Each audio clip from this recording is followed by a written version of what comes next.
আপনি কি বলবেন? আপনি বলেন, আপনি বলেন, ওই যে মাইকটা নেন। হ্যাঁ বলেন, এই যে মাইকটা ধরেন।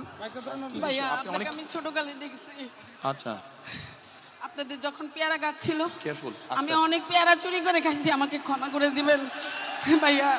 আচ্ছা ওটা কোনো আমি বিষয় যখন না। ছোট ছিলাম, আমি এই জায়গার স্থানীয়, মিরপুরে আমার বাড়ি, আচ্ছা আমি ভোটার, আচ্ছা আমার এই জায়গার স্থানীয় ভাই। আচ্ছা আমার ভাইয়াকেও চিনেন, পারভেজ পাটারি আমার ভাই, আপনার বন্ধু ছিল। এত বছর পরে হয়তো যোগাযোগ নাই ভাই। আমি দুঃখের সহিত আপনাকে বলতে চাই, আমরা অনেক অপেক্ষা করছি আপনাদের জন্য, কিন্তু আমি কখনো ফেজ হইনি, ভালোবাসছি। খালেদা জিয়া আমার আম্মার সাথে অনেক ভালো সম্পর্ক ছিল। তখন আমার আম্মার বাড়ি 178 নম্বর উত্তর ইব্রাহিমপুর। স্বৈরাচার সাচ্চু আমাদের বাসার 20 ফিট জায়গা দখল করে নিয়ে গেছে, অনেক জায়গা দখল করে নিয়ে গেছে সাচ্চু। আমি এখন বলবো, বুক খোলাই বলবো, কারণ সাচ্চু আমাদের প্রতিবেশী, আওয়ামী লীগ ছিল, আমাদেরকে 17 বছর জ্বালায় মারছে, আমার ছোট ভাইকে জেলে নিছে, আমার মেজো ভাইকে জেলে নিছে। সবাইকে জিজ্ঞেস করে, নাম বলছি, এই সাচ্চু অনেক কিছু করছে।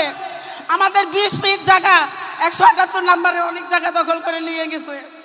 এখন আবদার ভাইয়া, যাদের যাদের জায়গা নির্যাতন হয়েছে তাদেরকে আপনি একটু সহযোগিতা করবেন, এ আর কোনো কিচ্ছু চাহিদা নাই আমার। আচ্ছা ঠিক আছে বোন, বসেন আর আপনি ভাইয়া বসেন। আমাদেরকে সবাইকে আমরা যেন ভোট দিয়ে, হ্যাঁ। আমরা তো ভোট দিবই অবশ্যই, ধান ছাড়া তো আমরা কিছুই বুঝি না।